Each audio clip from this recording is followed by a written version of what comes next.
Hello, so I'm one of the fortunate ones that are sponsored by the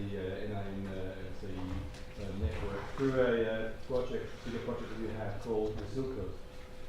And Brazil Coast is working on the resilience of salt marshes as a model system for what's going on in the coastal system these days with increasing pressures on the coast and what's happened in the past, what's going to happen into the future. At the moment, as it happens, we are having a workshop here in Wales at the Nant Gwrtheyrn, which you might know down in the King Peninsula, where 35 scientists from all over the world have come here to set up a global network in salt marsh research. Salt marsh research, which is specifically geared up for understanding benefits that we get from salt marshes, such as the flood protection.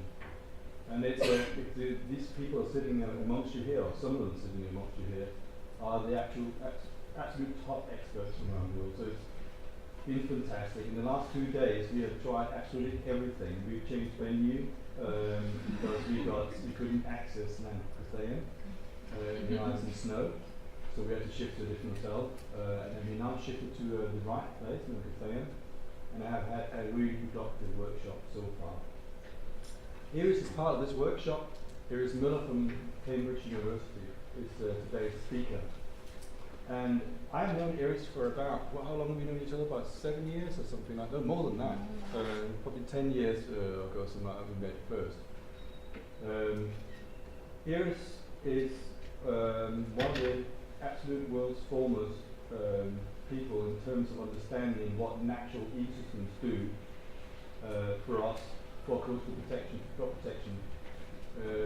Salt marshes have turned out to be a really important model system for what coastal ecosystems do in terms of absorbing wave energy coming in to our coast, and for also giving space for water in storm surge situations especially. And Iris's work in the late 80s, wasn't it? Your first papers on this, 1987 or something like that. 97, sorry, yeah, when your first papers on this. Iris is quite old actually. And that work has been absolutely formative to the extent that the Environment Agency now uses illustrations rules by which they calculate how much is the cost to build a sea defence. They use work that was generated by Iris and her group all those years ago. So Iris's entrance into science in the UK. Iris actually originally comes from Germany, but she came to the UK in 1989, for an interview, undergraduate interview to Oxford University, and she got the place, and then eventually she moved on to Cambridge, where she's been a number of years now, and she's a lecturer at the University of Cambridge now. So I'm very, very happy about introducing you and welcoming you to this meeting. So let's give a hand for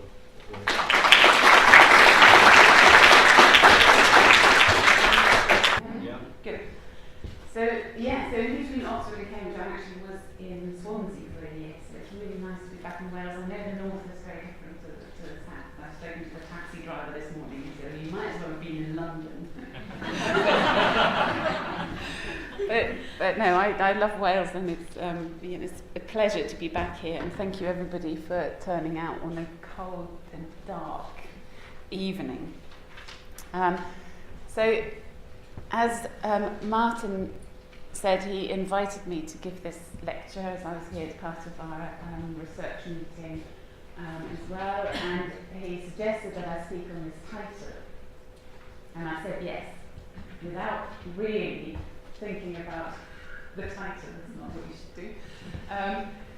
But I then realised that actually the title is quite complex, and I could probably talk for an hour about applying science.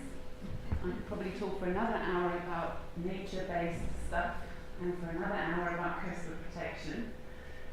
So I've had to give this really sort of my take on what this title means to me, and I know that there are people in the audience who may come from very different backgrounds. So it would be very interesting, actually, if you allow me to indulge, to just ask how many of you would consider yourself natural scientists. There's some who are not. How many of you are academics? Okay, yeah, quite a few. And how many of you would say that you're working at the coast professionally? So the coast is an interest to you professionally. Okay, there's some who are not. So that's great. That's actually much more varied and diverse than I was thinking it might be. So I'll start with something that was published earlier this year, which is the United Kingdom's climate change risk assessment, which is really quite instructive. I don't know why the top of the slide here is cut off. It's all on my screen, but the top says the UK Climate Change Risk Assessment 2017. And what the Climate Change Committee, which is tasked by the government to assess these things, did is they came up with a list of 6 top climate change related risks to society. And you can see the top one here is the risk of coastal change to communities, infrastructure, and businesses. And then there are a series of others that are listed below that.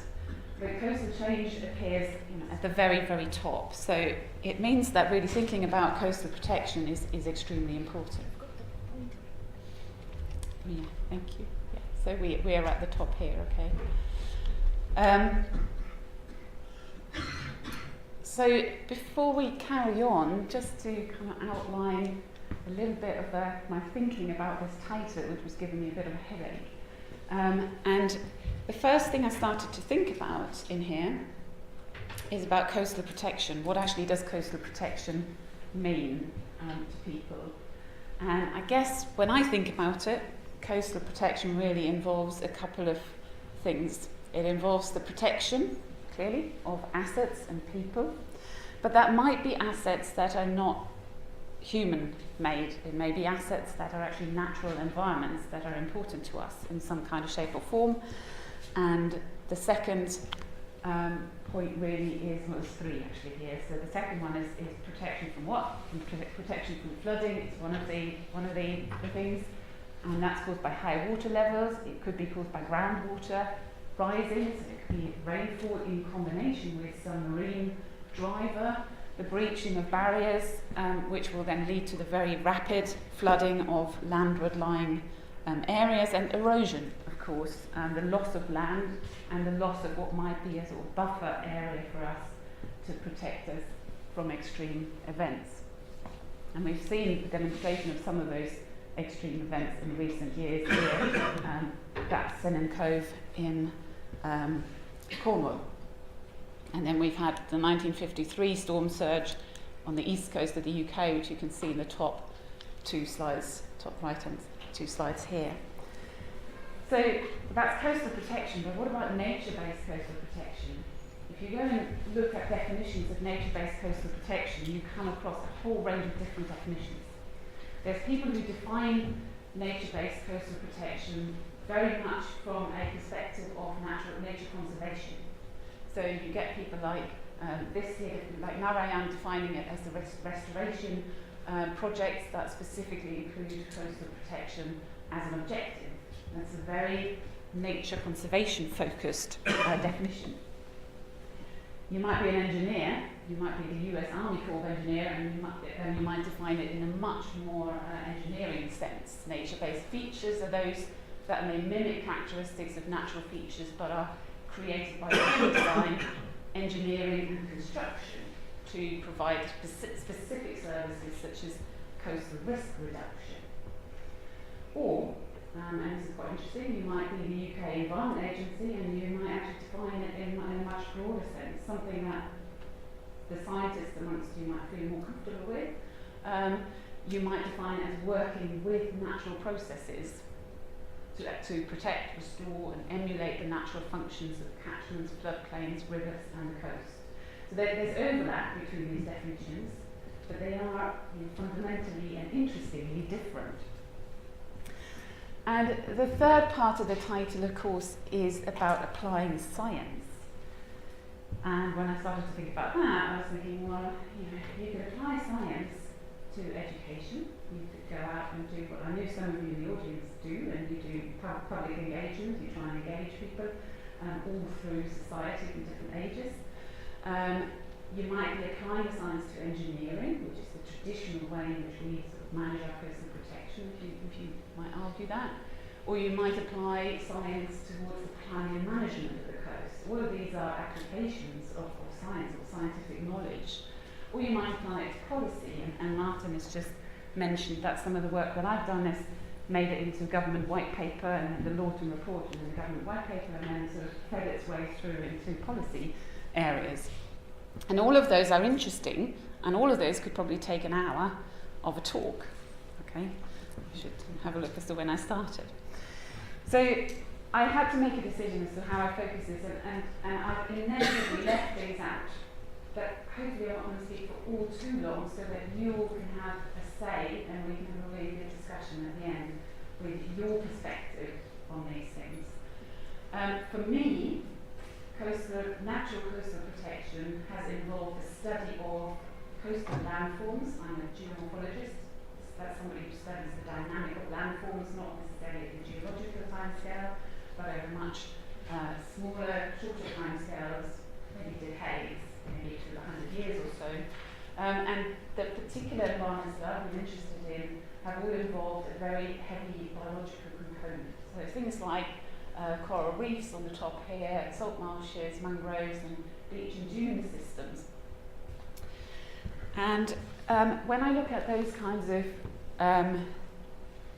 environments, and I then ask myself, well, what are the challenges that we face in terms of feeding the science through into any kind of form of an understanding of nature-based coastal protection? I can come up with 7 key challenges. So I'm going to give you the whole content of my talk in these 7 key challenges up front, and then I could sort of illustrate them with some examples so that you can mull over those 7 key challenges as we go.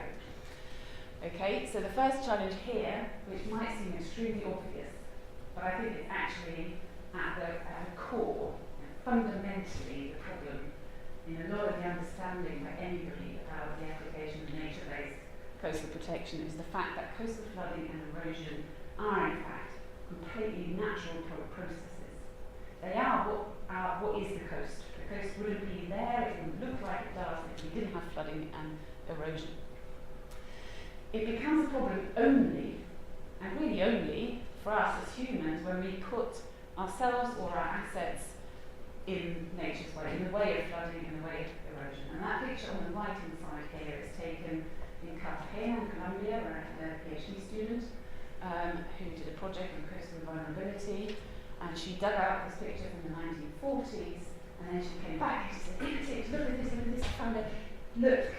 You know, and you can see the incredible madness that's going on here, right? So why do we need protection? Okay, because it's not really because of the dynamic natural environment, it's because of what we put on that dynamic natural environment.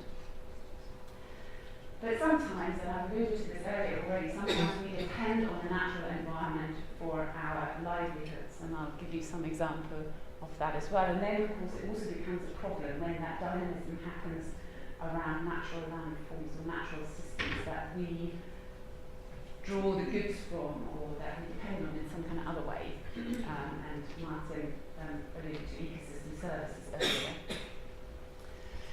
And then there's the 4th challenge, which is what we as geomorphologists call coastal morphodynamics, which is a really tricky aspect of what happens at the coast, happens in many other physical systems too. In physics, there's a whole area of physics that is called chaos theory that sort of has a lot of this element within it. And this is the fact that every action that we take in a complex environment where this affects that, affects this, affects that, and you have a lot of feedback, has a reaction, and often it has an effect, and a reaction that we can't easily predict. I'll come to that in a minute. But at the coast, it's really the interaction between water levels and waves and what the coast looks like. That's the morpho bit of the morphodynamics. And the fact that this effect here generally is a lagged and a threshold controlled way of operating. So it takes time, or it takes a very extreme event to instigate change in the form of the coast. Either we have to wait a long time, or we have to have a tsunami or a storm or something really changes the coast dramatically. Whereas the effect on this return is instant. The shape of the coast affects the way the water flows over it, the way waves travel across it, instantly during that event.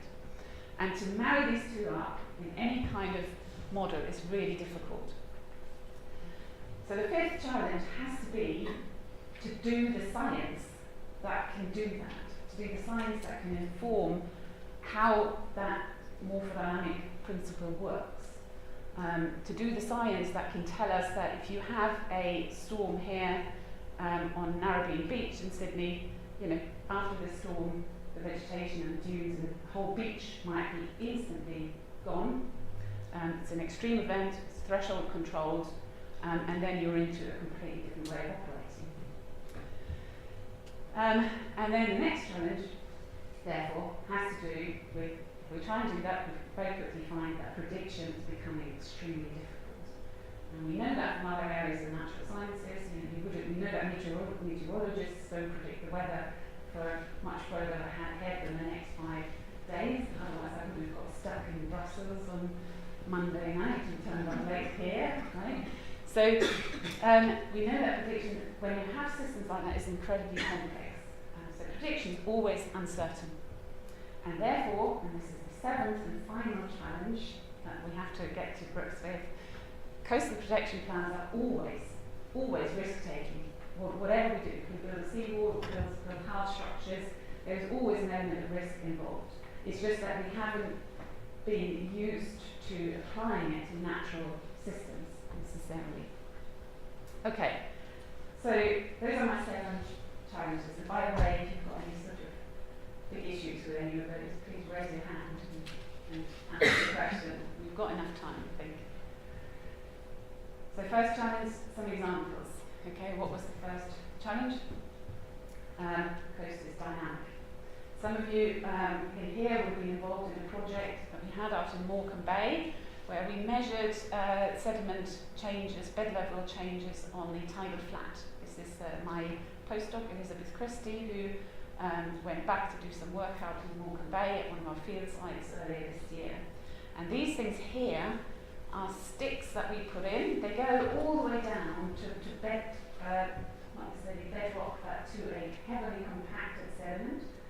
And they don't shift. They don't shift vertically over time. We put them in 2012, I think, 2013, something like that. And the level of the salt marsh at the time, this is a salt marsh surface with vegetation on it, would have been roughly here. Okay? This one here sticks out a lot more than this one here that Elizabeth is measuring at that time. So since 2012, Morecambe Bay, near Carlton Sands, has lost that amount of sand of the tidal flat. Hugely dynamic, really, really interesting, and you know we struggle with that when it comes to designing coastal protection.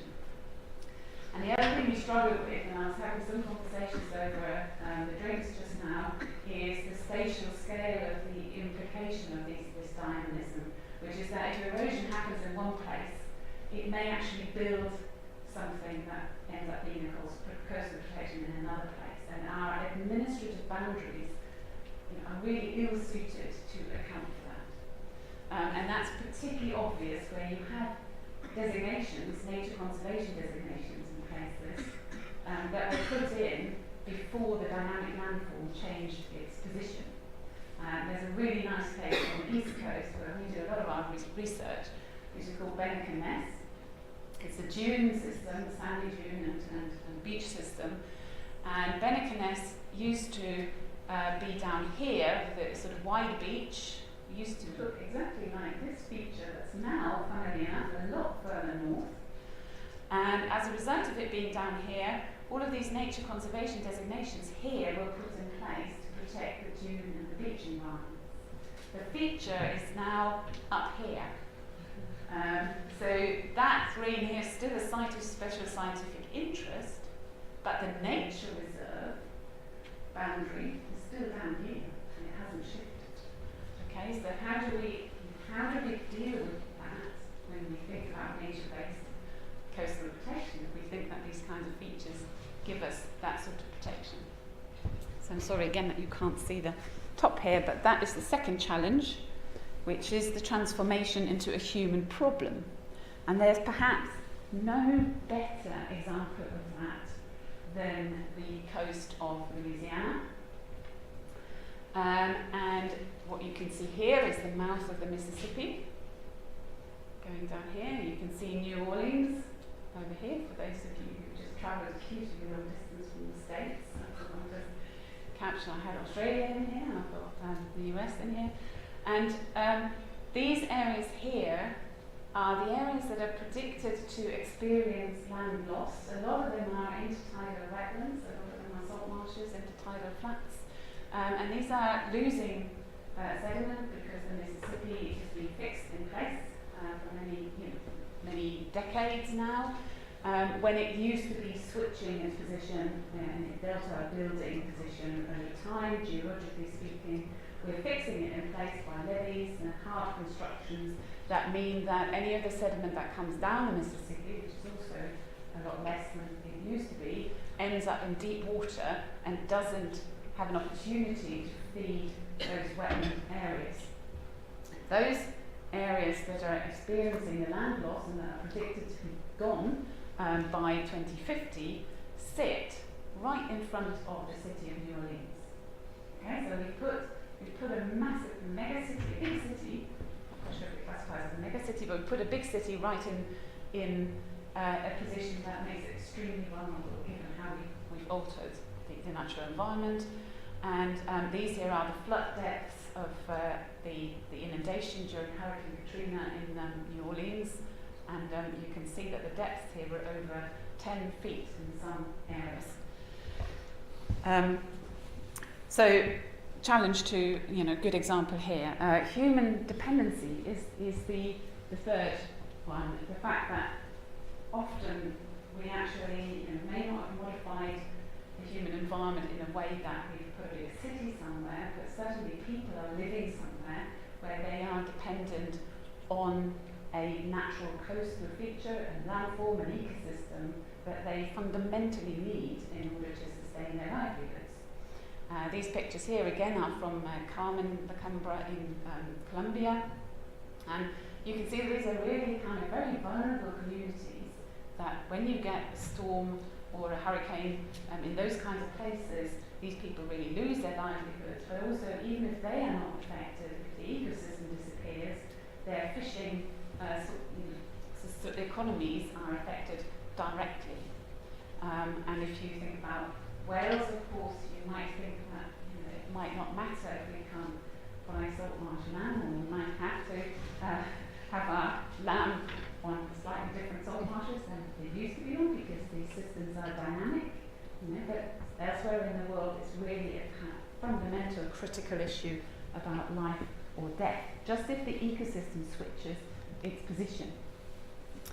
So the question here is also who is dependent on that natural environment?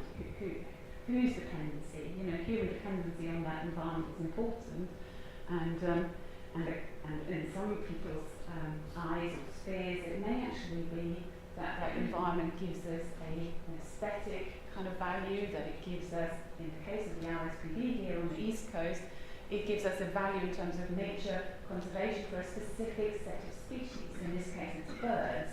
This is the RSPB reserve on the East Coast of the UK, here between the rivers Crouch and Roach, just north of the Thames, where an area of agricultural farmland has been converted by the RSPB, which is the Royal Society for the Protection of Birds, for those of you who don't know. And their plan was to buy this agricultural land and then breach the sea defences in a series of places, convert this land into habitat for specific bird species. Now that's a very, very specific value of something that might give us natural coastal protection. Who decides that they should have a say that this is the value of that land, and that will determine how this scheme is designed. If you read their blurb about this in the publication here in British Wildlife, it's aimed at providing valuable habitat for wildlife, both now and under a range of future sea level and climatic conditions. So wildlife is the key thing, but birds specifically. And if you then read a little bit further, it also says that if Wallasey Wild Coast, which is that project, had not been constructed, there would have been a very real risk that a future storm surge would breach the existing defences anyway.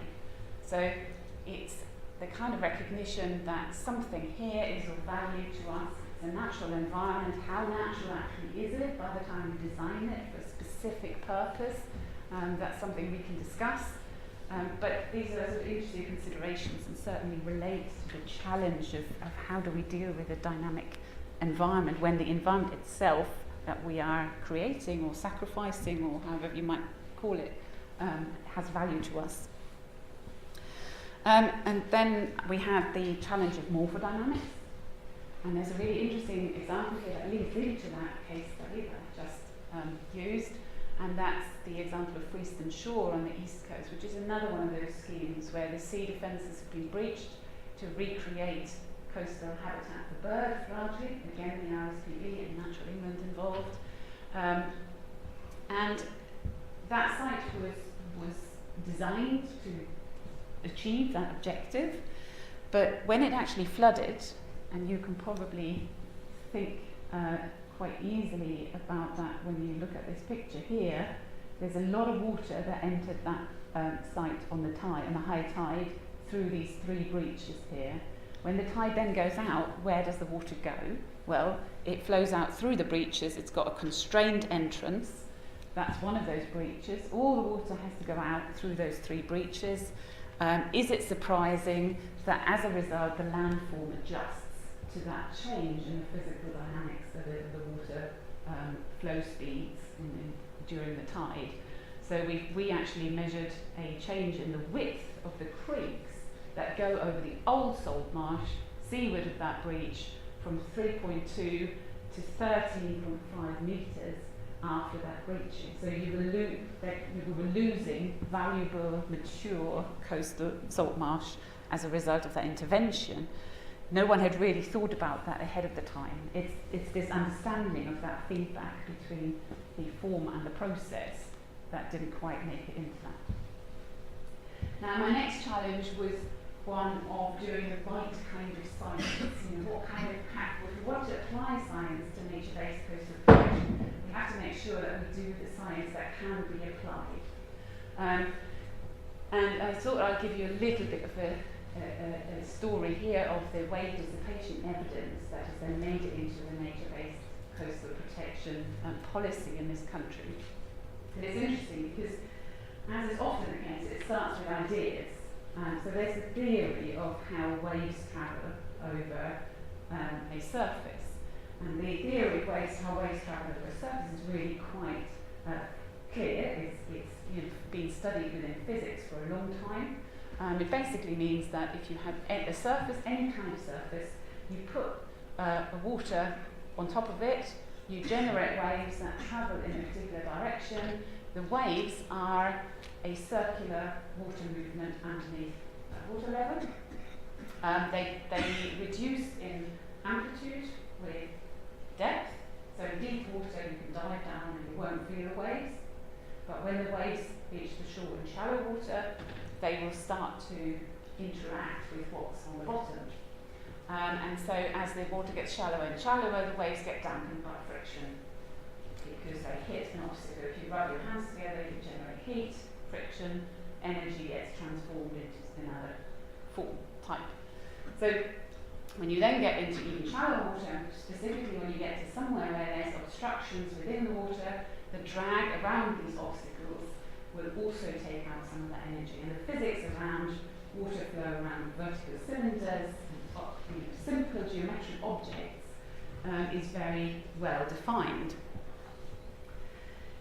However, when you talk about natural systems, those structures are very complex. They are not simple cylindrical structures. You can't simply take the engineering or physics knowledge and apply it. So we went out, or I went out for my PhD project in the 90s, not the 80s. And it's okay. These are really the first measurements that we took in a field setting to look at the reduction, the energy loss that waves experience when they travel over a 200 metre long section of salt marsh. This was done in North Norfolk at the time. And here you have the salt marsh points down here and the sand flat points without the vegetation up here. These are different water depths. Quite clearly, as the water gets deeper, the waves don't feel the bed so much anymore. So the most of the reduction in the most energy loss here is when the water depth is relatively shallow, but there's clearly a difference between when the surface has vegetation on it and when it's just a sand flat. So we thought, hey, great, but this was a 200 metre long distance. So the question then was, well, when do the waves start to feel this energy loss? Is it immediate, as soon as they reach the coastal wetland surface that is vegetated? Does it happen within the first metre, 2, 3, 4 metres? So we went out again and waited for the technology to advance a bit to make this a little bit easier, because it is actually extremely challenging. And we were able to use some more sophisticated equipment, solar-powered data loggers and so on, and to go out on the salt marsh here on lots of different locations. All of these red dots here are wave measurement stations, and we were able to plot all that data up. And in this case, on this plot here, this is the distance over which the waves travel. That is the edge of the vegetation, seawards to the right, landward to the left, and all of these dots here are examples of waves travelling shorewards over different water depths.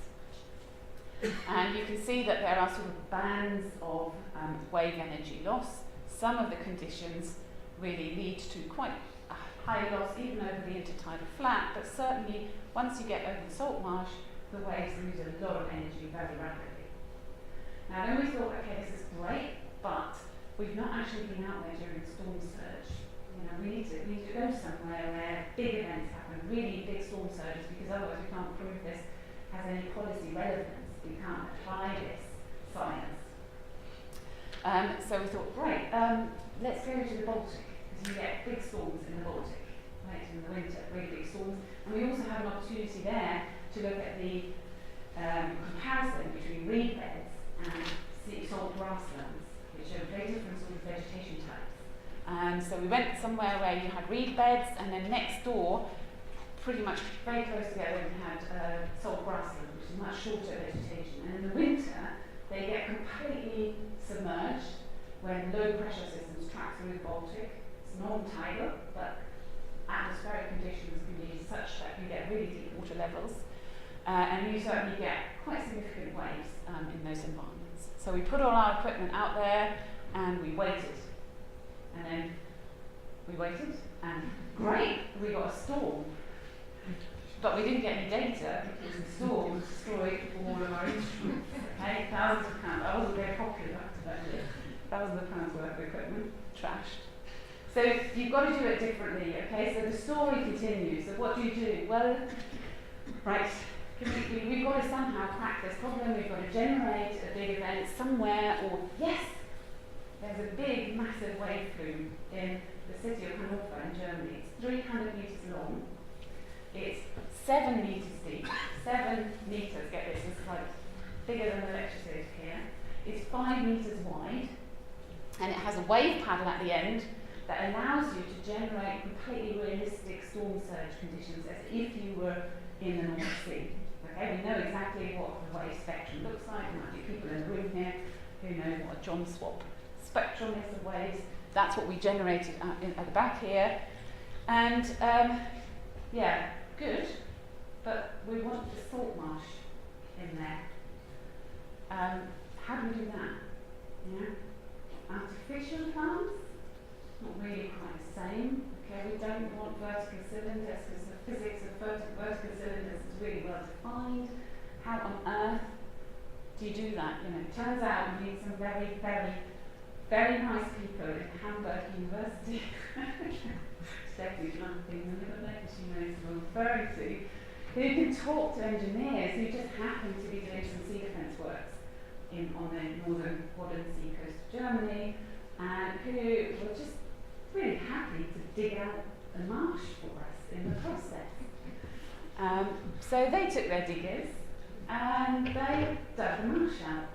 And we were going, whoa, careful that it doesn't break, you know, make sure that you slide it into boxes and that it's carefully transported. We'll never be able to publish something that just falls to pieces. And so they were willing to listen and they did their best.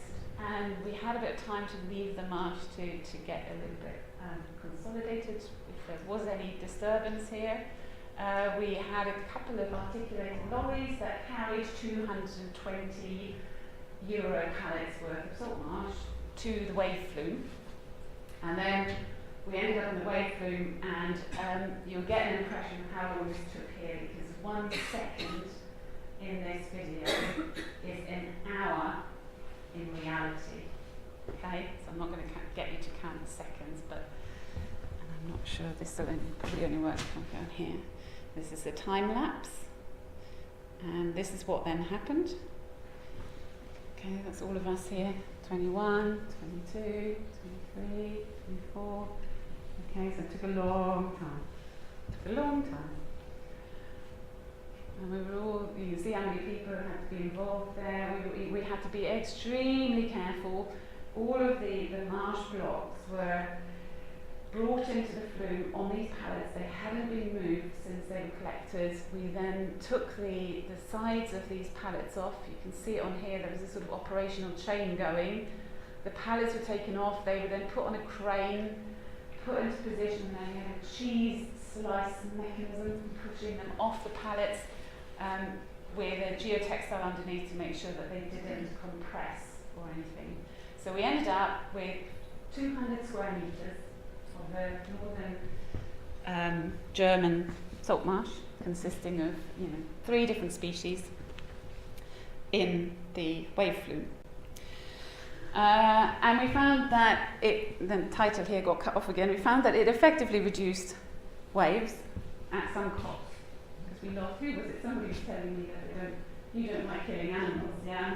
I'm pleased to say these mice floated to the surface when we filled the wave tank with water. And do you know what? We stopped everything. And the engineers at the facility insisted on getting into the cage of the crane, being driven down to the surface with a net, and they fished them out. So no mouse died in this experiment. There might have been some worms that died. But anyway, so the mice came out, but okay, so get rid of the mice. Okay, sorry, just get rid of them. And we then looked at different sort of wave heights. So we filled this out, by the way, to the same conditions that were experienced on the East Coast in 2013 during the storm surge. And funnily enough, we didn't know that at the time because the experiment was run 3 weeks before the storm surge hit. So it was fantastic because we had the experiment and then the storm surge hit and we knew the water levels were the same. So 2 metres of water over a salt marsh here, 2 metres, okay? Salt marsh plants down here, 2 metres of water up here, okay?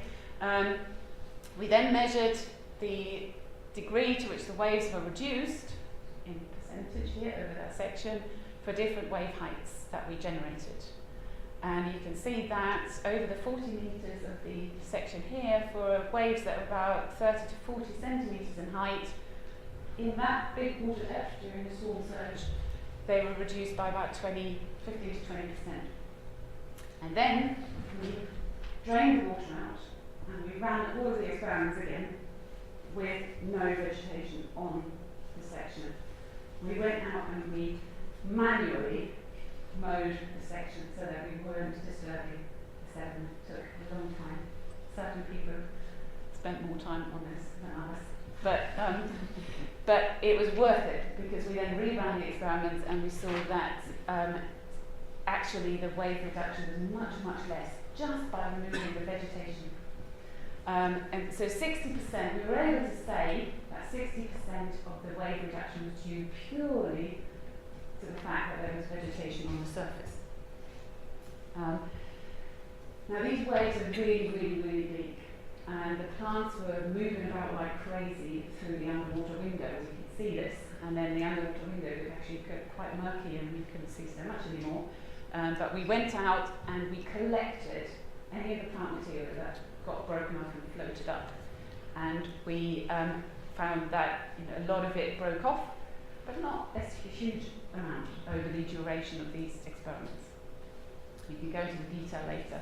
We were able to see the plants move, we were able to look at the mechanisms by which this wave dissipation happened, and we were also measuring the surface elevation of the demarches. This is my colleague, Professor Spencer here, who meticulously went through the flume and measured the surface elevation, millimetre accurately, over different plant species, and then did it before the experiment and again afterwards.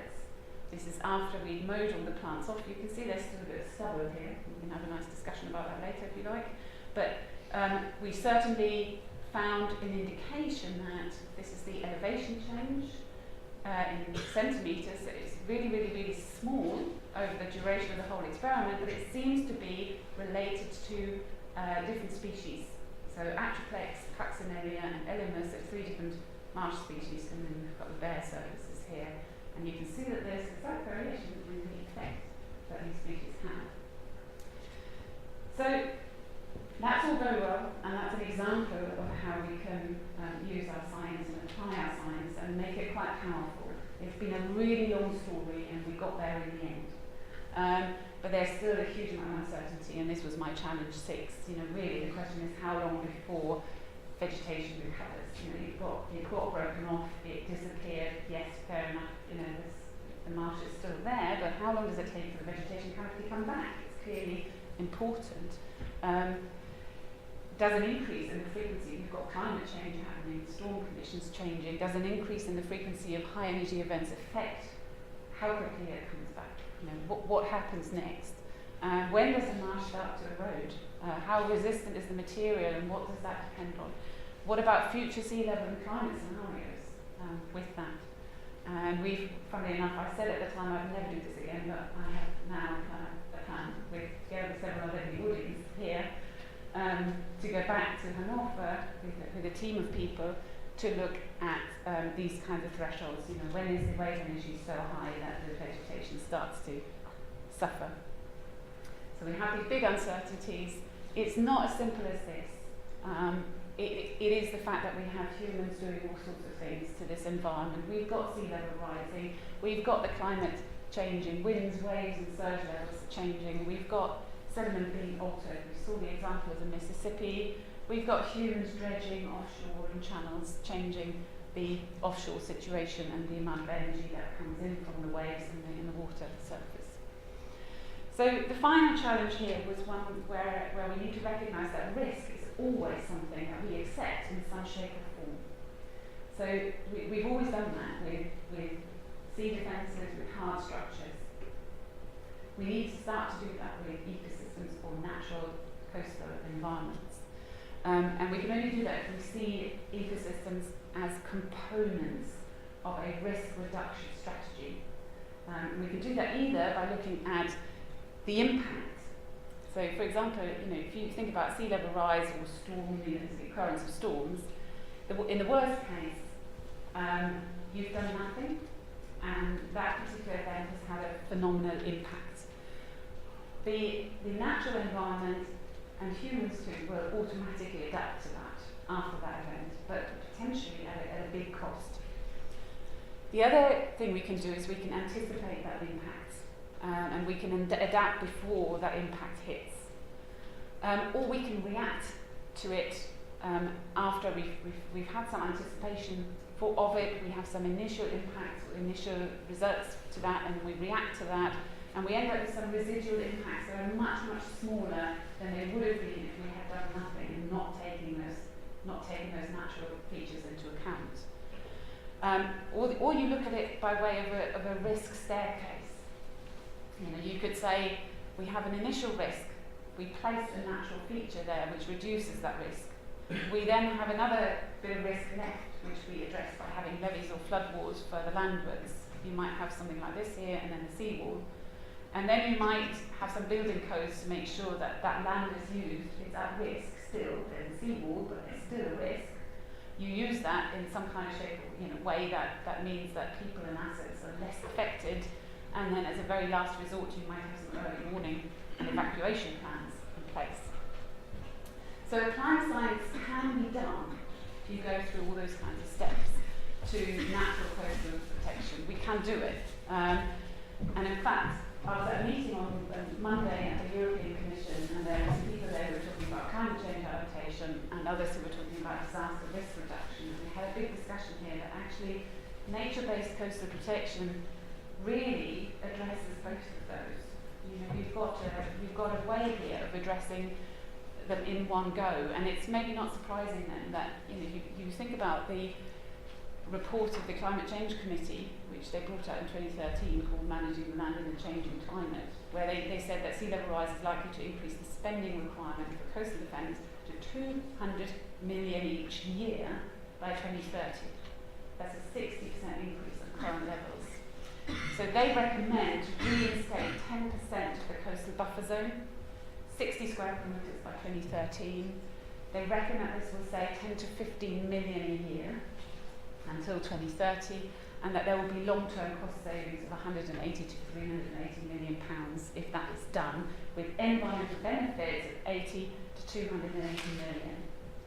So there is an economic case for this, and maybe if we go down this route, we find out that actually using natural coastal protection as part of the solution, the top line here, which you can't read, says that maybe natural coastal protection gives us the highest space demand, yes, because you need that wide zone, but it maybe gives us the lowest risk, the lowest cost, the highest resilience, the largest and the longest benefit.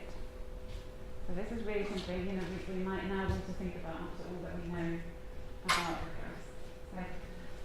So that's me done, sorry.